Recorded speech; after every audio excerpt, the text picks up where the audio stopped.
I always say you don't need to share your debt numbers if you don't want to. People will judge you. They will take pleasure in our hardship. Today, all that goes out the window.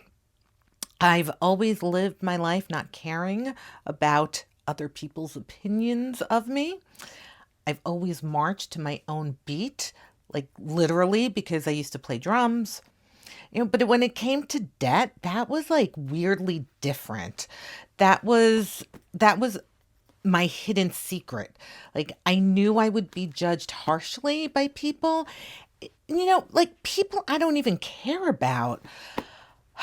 Today, I am officially coming out of the debt closet. Hi, I'm Eva, and I'm the founder of Fierce Rich Money.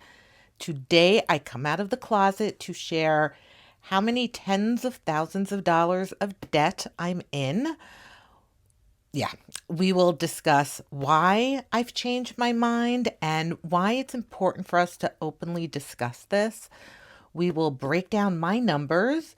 We will learn why the credit card companies don't want you looking at your statements and only want you looking at those top numbers on the app. They don't want you to scroll down. And let me tell you, that's a biggie. If you walk away with only one thing from this video, that's the one, and you'll see why. You'll learn what my plan of attack is, and we're actually briefly touch on the 12-week year, possibly.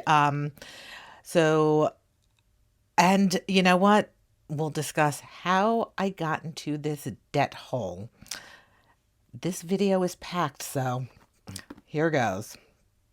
So, why am I sharing my numbers now? I realize hiding my debt wasn't protecting me. It was actually isolating me. The only way out of this is facing it head on and facing it openly. I'm going to share with you exactly how much debt I have because transparency can empower all of us, and we need to step out of the shadows and discuss this and support each other. I also can use an accountability partner, and I've decided to make you guys my accountability partner. So thank you. Right now, I am staring at $51,502.81 of debt. Is that overwhelming? Oh, yes, it is. Is it hopeless? No, no, it's not. All right, so how did I get into $51,000 of debt? Pretty much exactly 5 years ago, March of 2020, the day after I purchased my car, the world shut down. I lost my job. I looked for a new job, but it needed to be something remote because my son, who was in fourth grade at the time, was home because school closed. And let me tell you, try having ADHD and homeschooling a 10-year-old with ADHD. That was not fun. So anyway, school opened up again and I was still looking, but no one was hiring a mid-50s woman. Age discrimination does exist. My career is HR and I know those numbers and stats. So before you go after me in the comments, know that you are wrong and I am right.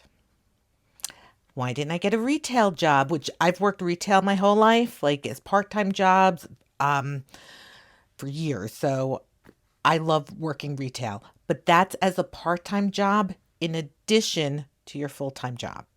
So places won't hire you for a full-time position if you have a college degree because they know you're going to leave. Yeah, so I was pretty much screwed and had to live off of my credit cards. Then add to it, that's when my mom's health started failing. So it just wasn't a good time. Yeah. So I'm sorry, I didn't think I was going to get emotional. All right. Okay, sorry about that. I actually didn't think I would get so emotional because I am so good at compartmentalizing everything and masking.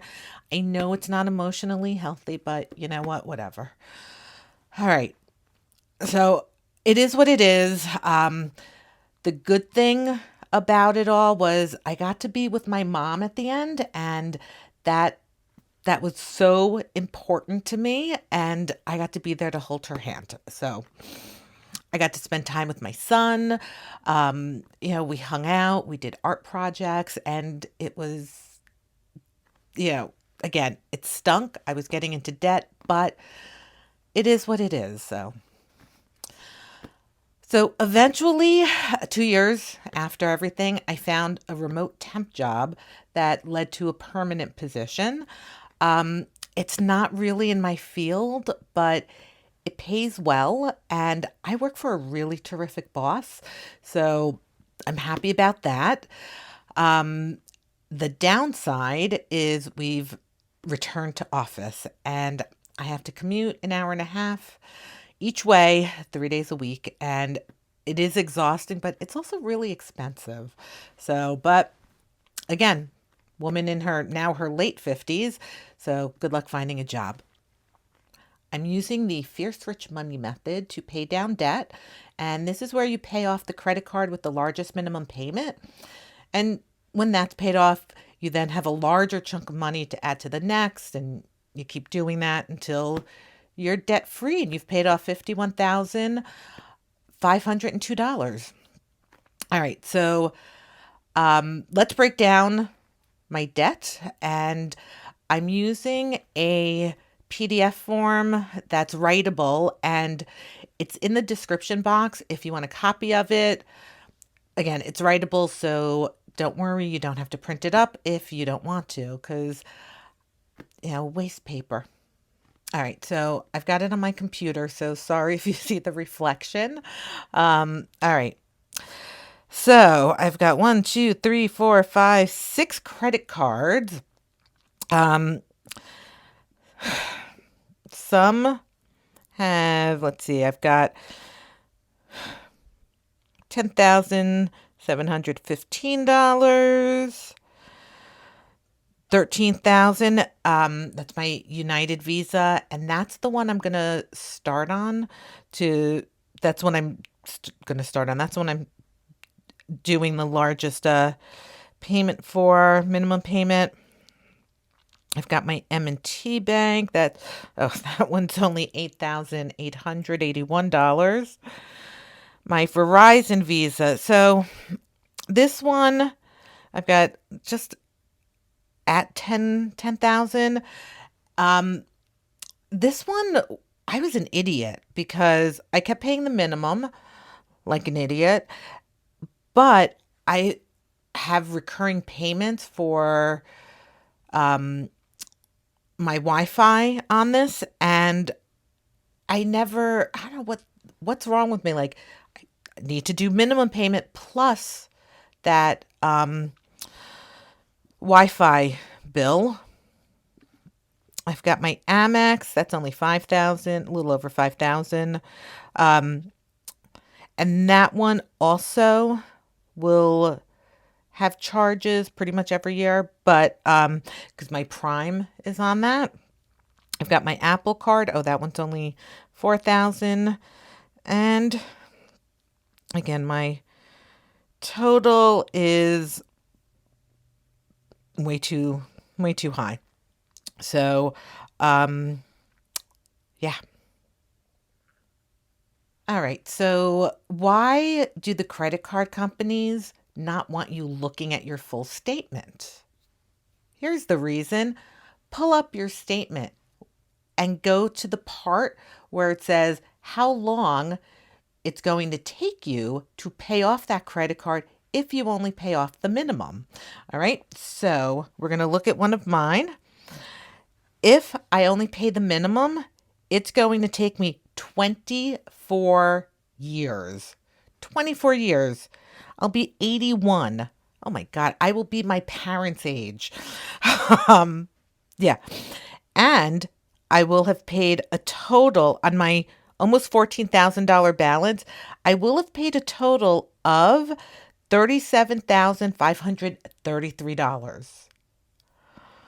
If I mail them $525, it'll take 3 years, and I will have paid them 18,887. So basically about 4,500 of interest between what I owe and what I'll be paying off. So anyway, the difference between the 24 years and the 3 years will save me $18,646. All right. So they don't want you looking at those numbers because you'll look at them and be like, oh my God. Oh my God.